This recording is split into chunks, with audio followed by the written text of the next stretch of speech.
जय श्री कृष्णा। श्रीमद् भागवत कथा महापुराण प्रथम स्कंद 10वां अध्याय। सूत जी बोले, हे शौनकादि ऋषियों, जब भीष्म पितामह ने पांचों पांडवों एवं द्रौपदी को ज्ञानोपदेश देकर श्री कृष्णचंद्र जी का चतुर्भुज स्वरूप अपने हृदय में धारण कर लिया, तब वे भगवान कृष्णचंद्र की ओर दृष्टि डालते हुए स्तुति करने लगे। ज्योति स्वरूप पर ब्रह्म प्रभु, आप अपने भक्तों की अभिलाषा पूर्ण करने की निमित्त ही अवतार धारण करते हैं, इसलिए आप जैसे इस समय मेरे सामने विराजमान है, कृपा कर जब तक मैं अपने प्राण न त्याग दूं तब तक इसी प्रकार बैठे रहिए, जिससे अंत समय में मेरे हृदय में आपके चरणार विंदों का स्मरण बना रहे। आप सबसे पहले थे और महाप्रलय के समय भी आपका अंत नहीं होगा। आपकी माया से ही तीनों लोकों की उत्पत्ति, स्थिति एवं संहार होता है। आप भूमि का भार नष्ट करने और पापियों का संहार करने हेतु ही अपनी इच्छा अनुसार अवतार धारण करते हैं। आपके अवतरित होने का यही कारण है कि संसार के भक्त लोग आपकी मनोहर श्याम सुंदर मूर्ति का हमेशा चिंतन करते रहें और पापों से मुक्त रहकर इस अपार भव सागर से पार हो मोक्ष पद को प्राप्त करते रहें। इस प्रकार स्तुति करने के बाद भीष्म पितामह ने ज्योति स्वरूप भगवान श्री कृष्णचंद्र जी को अपने हृदय में विराजमान कर लिया। इसके बाद ऋषि मुनियों को प्रणाम करके अपने नेत्र बंद कर लिए और फिर योग क्रियाओं द्वारा अपना देह त्याग कर वैकुंठ धाम को सिधार गए। उस समय देवताओं ने उनके ऊपर फूलों की वर्षा की। 11वां अध्याय। सूत जी बोले, हे ऋषियों, उस समय भगवान श्री कृष्ण एवं पांचों पांडव भीष्म पितामह की मृत्यु पर बड़े शोकाकुल हुए। इसके बाद कृष्णचंद्र जी ने धर्मराज युधिष्ठिर को समझाते हुए कहा, हे धर्मराज, इस संसार में जैसी मृत्यु भीष्म पितामह ने पाई है, वैसी अन्य लोगों को मिलना दुर्लभ है।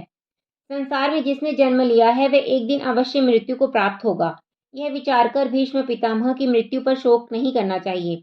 जो प्राणी सांसारिक माया मोह में फंसकर भगवत भजन से वंचित रहकर अपना जन्म व्यर्थ ही गंवा देता है, उसी के मरने पर शोक करना उचित है। भीष्म पितामह तो भगवत भक्त एवं धर्मात्मा थे, इसलिए उनकी मृत्यु पर शोक करना उचित नहीं है।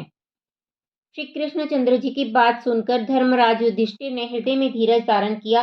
तत्पश्चात उन्होंने कृष्णचंद्र जी की आज्ञा अनुसार भीष्म पितामह की अंत्येष्टि क्रिया की। इसके बाद श्री कृष्णचंद्र जी एवं ऋषि मुनियों ने महाराज युधिष्ठिर को इंद्रप्रस्थ हस्तिनापुर में लाकर राज्य सिंहासन पर बिठाया। उस समय इस महाभारत युद्ध के कारण पृथ्वी का भार उतर जाने से भगवान श्री कृष्णचंद्र जी बड़े प्रसन्न होकर धर्मराज युधिष्ठिर से बोले, हे धर्मराज, तुम धर्मानुसार प्रजा का पालन करके अपने आत्मीय एवं कुटुंबीजनों के सहित राज्य के सुख का भोग करो और तुम्हारे मन में जो शोक है उसे पूर्ण रूप से त्याग दो। इस तरह धर्मराज को समझाने के बाद श्री श्याम सुंदर ने उनसे अश्वमेध यज्ञ को संपन्न कराया। उसके बाद उन्होंने युधिष्ठिर से कहा, हे राजन, अब हम द्वारिकापुरी को जाना चाहते हैं। सूत जी ने कहा, हे ऋषियों, जिस समय भगवान कृष्णचंद्र जी द्वारिकापुरी जाने की इच्छा कर रहे थे, उसी समय अश्वत्थामा से अपने पूर्व अपमानित होने के कारण पांचों पांडवों को नष्ट करने के लिए पुनः ब्रह्मास्त्र का प्रयोग किया। ब्रह्मास्त्र पांचों पांडवों को जलाने के लिए अपने 5 मुख बनाकर पांडवों के पास आया और उसी ब्रह्मास्त्र का एक छोटा अंश गर्भवती उत्तरा के उदर में प्रवेश हो गया, जिसके फलस्वरूप उसके पेट में अग्नि जलने लगी। उत्तरा उस अग्नि पीड़ा से बेचैन होकर कुंती के पास दौड़ी आई। तब कुंती ने उसे साथ लेकर श्री कृष्णचंद्र जी के समीप गई और उससे उत्तरा के उदर में अग्नि पीड़ा होने का सारा वृतांत कहा। उस समाचार को सुनकर भक्त वत्सल श्री कृष्णचंद्र जी ने अपना सुदर्शन चक्र को आदेश दिया कि तुम जाकर पांडवों की रक्षा करो, और वे स्वयं अंगूठे के बराबर स्वरूप धारण कर उत्तरा के उदर में जाकर हाथ में गदा लेकर घुसने लगे। उस समय उत्तरा के घर में स्थित परीक्षित ने उन श्याम सुंदर के दर्शन कर उन्हें अपनी माता के उदर में निवास करने वाला दूसरा कोई बालक समझा। उधर सुदर्शन चक्र द्वारा रक्षा करने के कारण अश्वत्थामा का छोड़ा हुआ 5 मुख वाला ब्रह्मास्त्र पांडवों का कुछ भी ना बिगाड़ सका। यह दशा देखकर अश्वत्थामा ने उस ब्रह्मास्त्र की अग्नि को अपने मंत्र बल से बुझा दिया। सूर्य ने कहा, हे ऋषियों, राजा विराट की पुत्री उत्तरा कुल के अहंकारवश हरिभक्त में भली प्रकार विश्वास एवं प्रेम नहीं रखती थी, अतः इससे उसी का अहंकार नष्ट करने के कारण ब्रह्मास्त्र का एक छोटा सा अंश उसके गर्भ में प्रवेश कर गया था। तत्पश्चात कुंती द्वारा स्तुति करने पर श्री कृष्णचंद्र जी ने उसकी रक्षा की थी। अस्तु, जिस समय श्री कृष्णचंद्र जी द्वारिकापुरी को चलने लगे, उस समय कुंती एवं द्रौपदी सहित पांचों पांडव उनके आगे हाथ जोड़कर खड़े हो गए और कहने लगे, हे दीन दयालु, आपके जाने से हमको बड़ा कष्ट हो रहा है। अब यहाँ हम लोगों की रक्षा कौन करेगा? हमें आपके चरणार विंदों के दर्शनों से जो सुख प्राप्त होता था, वह सुख इस राज्य सिंहासन के प्राप्त होने से नहीं है। अब आपके चरण कमलों को देखे बिना हम सब कैसे जीवित रहेंगे? कुंती बोली, हे प्रभु, अब तक मैं आपको अपना भतीजा ही समझती थी, इसलिए आपकी महिमा को ना जान सकी, परंतु अब मुझे विश्वास हो गया है कि आप साक्षात ज्योति स्वरूप प्रभु के ही अवतार हैं एवं संसार के उत्पत्ति, पालन और संहार करता है। इस महाभारत के युद्ध में मेरे पुत्रों को आपकी कृपा से ही विजय प्राप्त हुई है। आप समस्त ऋषि मुनि एवं अपने भक्तों को दर्शन देने के लिए और उन्हें संसार सागर से पार करने के लिए तथा धर्म की रक्षा करने के लिए ही मनुष्य रूप में अवतार लेते हैं। अन्यथा आपको क्या आवश्यकता थी जो आप मत्स्य, शुकर आदि के अवतार धारण करते। आपने देवकी वसुदेव के यहाँ जन्म लेकर उन्हें बंधन मुक्त किया और मेरे पुत्रों पर जब जब आपत्ति पड़ी तब तब आपने अपनी कृपा से हम लोगों का कष्ट दूर किया। मुझे ऐसा मालूम जान पड़ता है कि आप इस राज्य को दे जाने के पश्चात हम लोगों को भूल जाएंगे। इसलिए मैं कहती हूँ कि मुझे राज्य की अभिलाषा नहीं है। जहाँ आपका दर्शन न मिले वह सुख एवं राज्य किस काम का है। धन प्राप्ति से तो अहंकार बढ़ जाता है, उस समय मनुष्य से आपका भजन नहीं होता। यही कारण है कि आप दिनों पर अत्यंत दया करते हैं। मनुष्य के लिए तो वही कर्म करना श्रेष्ठ है जिसमें आपका स्मरण बना रहे। राज्य तथा संपत्ति पाने पर तो मनुष्य सुखों के कारण जगत पिता परमात्मा से स्नेह करना भूल जाता है। हे प्रभु, आप तो सबके ईश्वर हैं और आपको किसी का भी डर नहीं है। सूर्य एवं चंद्रमा भी आपकी आज्ञा अनुसार दिन रात प्रकाश करते रहते हैं। यशोदा पर दयालु होकर आप अपनी इच्छा से ही उखल से बंध गए थे। अन्यथा ऐसा कौन सा जीवधारी है जो आपकी तरफ आंख उठाकर भी देख सके। जहाँ काल भी आपके डर से कंपायमान रहता है, वहाँ आप यशोदा की छड़ी से ही डर जाते थे। आपने अपने भक्तों को सुख देने के निमित्त ही संसार में अनेकों चरित्र किए हैं। मैं यही चाहती हूँ कि सदैव मेरी भक्ति सदैव आपके चरण कमलों में बनी रहे और हर समय आपका ही स्मरण करती रहूं, जिससे मैं भी इस अपार संसार सागर से पार हो जाऊं। इतनी बात कहकर कुंती भगवान श्री कृष्णचंद्र जी के विरह में दुखी होकर विलाप करने लगी। उस समय कृष्ण जी ने कहा, हे कुंती, मैं तुम्हें कभी नहीं भूल सकता। मुझे द्वारकापुरी से आए हुए बहुत दिन हो चुके हैं, अतः अब वहां जाकर सब लोगों को देखना है और मेरे सखा सात्विकी तथा उद्धव आदि की भी अब घर चलने की विशेष इच्छा है। भगवान मुरली मनोहर के ऐसे वचन सुनकर धर्मराज युधिष्ठिर ने अर्जुन से कहा, हे भ्राता, तुम अपने दल एवं शूरवीरों के सहित कृष्ण जी को द्वारिका तक छोड़ आओ, क्योंकि इस महायुद्ध के कारण अनेकों लोग हमसे शत्रुता मानते हैं। तब कहीं ऐसा ना हो कि मार्ग में कोई दुश्मन कृष्ण जी को हमारा हितैषी समझकर कोई उपद्रव मचा बैठे। धर्मराज युधिष्ठिर की आज्ञा अनुसार अर्जुन ने भगवान श्री कृष्णचंद्र जी के साथ द्वारिका जाने का सारा काज साज सजा लिया। जिस समय आनंद कंद श्री कृष्णचंद्र जी सब लोगों से विदा होकर रथ में विराजमान होकर चले, उस समय धर्मराज के सहित सारे नगर निवासी त्रिलोकीनाथ श्री कृष्ण के विरह में दुखी होकर आंखों से आंसू बहाते हुए उनके रथ के पीछे पीछे दौड़ने लगे। उस समय नगर की स्त्रियां आपस में कहती थी कि ब्रज की उन गोपियों के धन्य भाग्य हैं जो श्री कृष्णचंद्र जी के साथ रास लीला कर अपने जन्म को सफल बनाती थी। उन रुक्मणी आदि 16,108 रानियों के भी बड़े अहोभाग्य हैं जिनको श्री श्याम श्याम सुंदर जैसे पति मिले हैं। हस्तिनापुर की स्त्रियां इस प्रकार आपस में बहुत सी बातें करके श्री कृष्ण जी के ऊपर पुष्प वर्षा करने लगी। आनंद कंद कृष्ण जी उनकी बातों को सुनकर और उनके हृदय के सच्चे प्रेम को जानते हुए अपनी बाकी चितवन से उनको निहारते हुए चले जा रहे थे। उस दिन हस्तिनापुर वासियों को सच्चिदानंद प्रभु कृष्णचंद्र जी के विरह से जो दुख हुआ उसका कोई बखान नहीं हो सकता। भगवान मुरली मनोहर ने जब यह देखा कि सब लोग उनके स्नेहवश बहुत दूर तक उनके पीछे पीछे चले आए हैं, तब उन्होंने अपने रथ को खड़ा करके सबको धीरज बंधा दिया। उस समय सब लोग बहुत पश्चाताप करते हुए हस्तिनापुर को लौट आए। 12वां अध्याय। सूत जी कहने लगे, शौनकादि ऋषियों, जब सब लोग हस्तिनापुर को लौट गए तब भगवान श्री श्याम सुंदर ने अर्जुन को तीव्र गति से रथ चलाने की आज्ञा दी। तब अर्जुन ने श्री कृष्णचंद्र जी की आज्ञा अनुसार रथ की गति को तीव्र कर दिया। जब वे विदर्भ देश, कुंडिनपुर, कुंती देश, पंजाब तथा कश्मीर आदि देशों के मार्ग से होकर आगे बढ़े तो मार्ग में सभी देशों के राजाओं ने नंदनंदन श्री कृष्णचंद्र जी को भेंट दी। ये सभी राजा श्री वृंदावन विहारी के दर्शनों से कृतार्थ होकर रहते थे कि जिन भगवान ने भूमि का बाहर हरण करने के निमित्त मनुष्य रूप में अवतार लिया है तथा जिनके दर्शनों के लिए ब्रह्मा एवं शिव आदि भी अभिलाषित रहते हैं, आज उन्हीं पर ब्रह्म परमेश्वर के दर्शन करके हमारा जन्म सफल हो गया। इससे अधिक अवभाग्य और क्या हो सकता है। तत्पश्चात जब तीसरे दिन भगवान द्वारिकानाथ का रथ द्वारकापुरी के समीप पहुंचा तो भगवान श्री कृष्णचंद्र जी ने अपने पंचजन्य नामक शंख को बजाया। उस समय द्वारिकापुरी के समस्त नर नारी उनका आना सुनकर बहुत हर्षित हुए। भगवान श्याम सुंदर हस्तिनापुर जाने से पहले अपने पुत्र सांब एवं पौत्र अनिरुद्ध को द्वारिकापुरी की रक्षा के लिए छोड़ गए थे। वे दोनों शंख ध्वनि सुनते ही अपने दल यदुवंशियों एवं ब्राह्मणों तथा ऋषि मुनियों के सहित गाते बजाते और मंगलाचार करते हुए श्री कृष्णचंद्र जी को लेने के लिए चले। उन्होंने सारे नगर में ढिंडोरा पिटवा दिया कि महाराज श्री द्वारिकानाथ जी पधार रहे हैं। अतः सब लोग अपने अपने घर, बाजार, हाट, दरवाजों को सजाकर मंगलाचार करें। इस आदेश को सुनकर द्वारकावासियों ने नगर को केशर, चंदन, पुष्पादि सुगंधित द्रव्यों से युक्त करके द्वार द्वार पर सोने के मंगल कलश रखकर बंधनवार बंधवा दिए और सभी गज यामिनी सुंदर स्त्रियां 16 श्रृंगार करके सोने के थालों में मंगल आरती सजाकर भगवान श्री द्वारिकानाथ जी का पूजन करने के लिए अपने अपने द्वारों पर खड़ी हो गई और बहुत सी स्त्रियां भगवान वृंदावन विहारी की इस मनोहर छवि के दर्शनों के लिए खिड़कियों एवं अटारियों पर जा बैठी।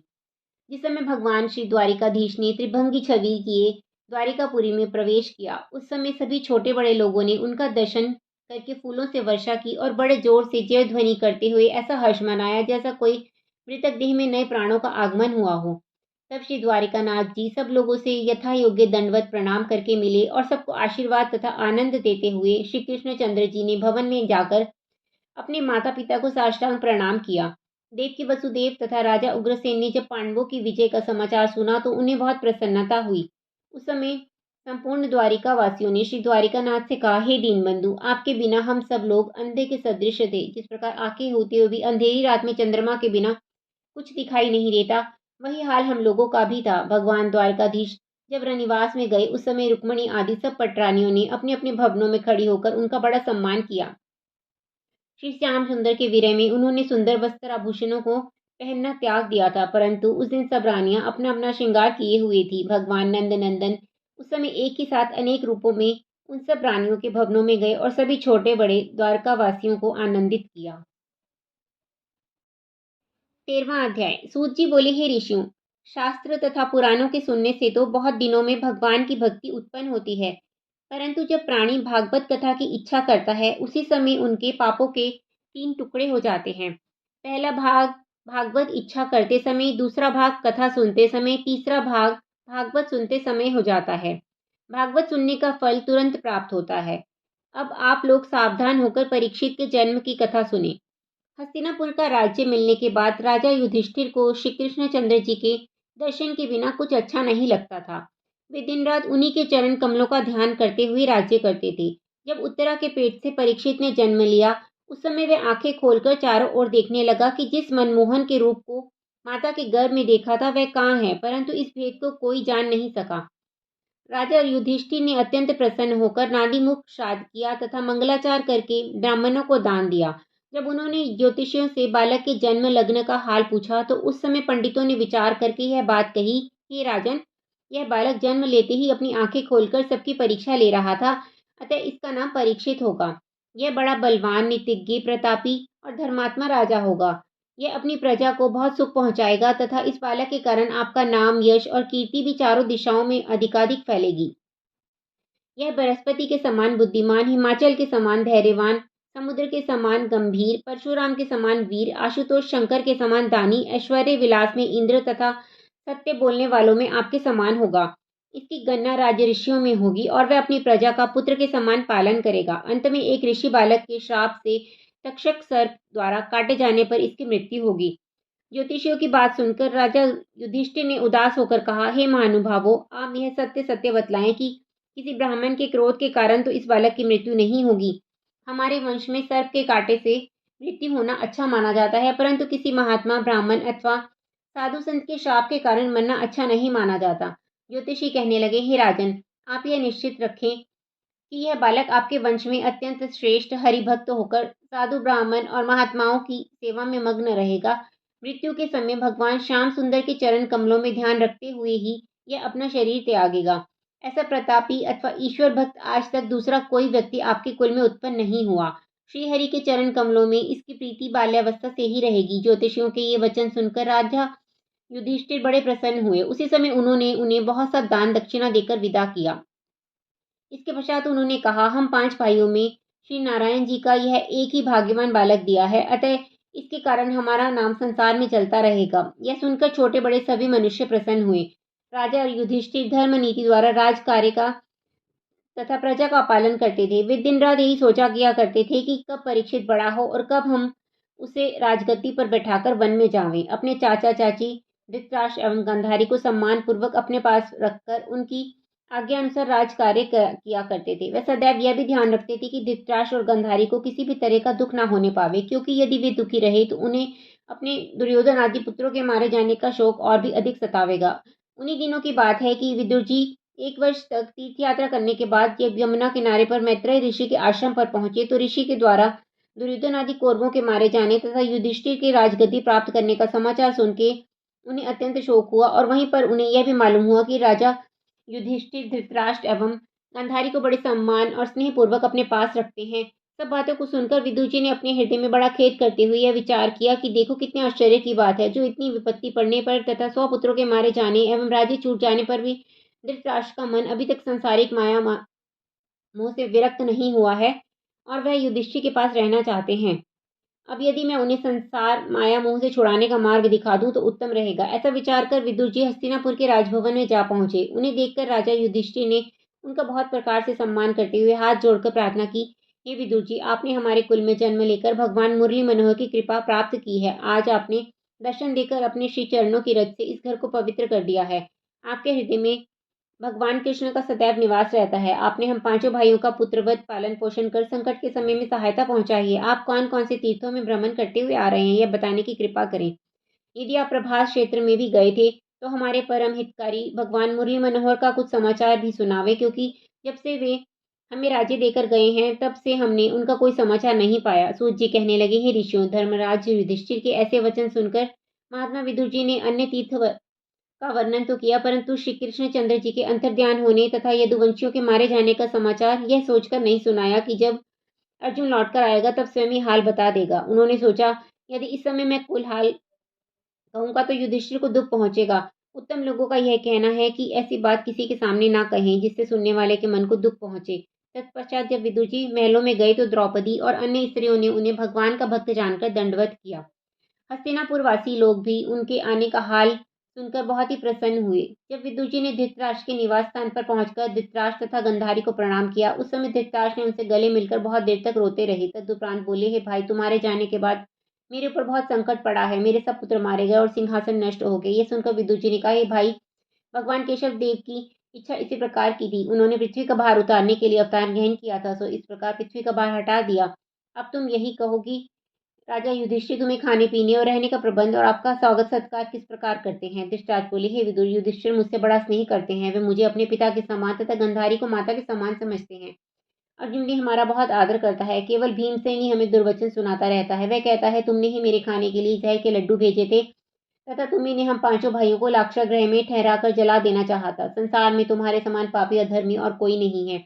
वह कभी कभी मुझे ऐसी धमकी भी देता है कि यदि तुम राजा युधिष्ठिर से मेरी बुराई करोगे तो मैं तुम्हें जान से मार डालूंगा। धृतराष्ट्र की ऐसी बात सुनकर विदुर ने अत्यंत खेद प्रकट करते हुए मन में विचार किया कि देखो परमेश्वर की माया कैसी प्रबल है। इतना अनादर होते हुए भी धृतराष्ट्र एवं गंधारी इस घर को नहीं छोड़ते हैं। विदुर जी ने धृतराष्ट्र से कहा, कि भाई सुनो, कही भीमसेन की कही हुई बातों को सत्य जानकर तुम्हें राजा युधिष्ठिर के घर में कदापि नहीं रहना चाहिए। अब तुम वृद्ध हो गए हो और तुम्हारे सब पुत्र भी मर गए हैं। इस पर भी तुम अभी तक युधिष्ठिर के घर में रहकर कहते हो कि ये लोग हमें अच्छी तरह रख रहे हैं। इससे बढ़कर शोचनीय बात और क्या होगी।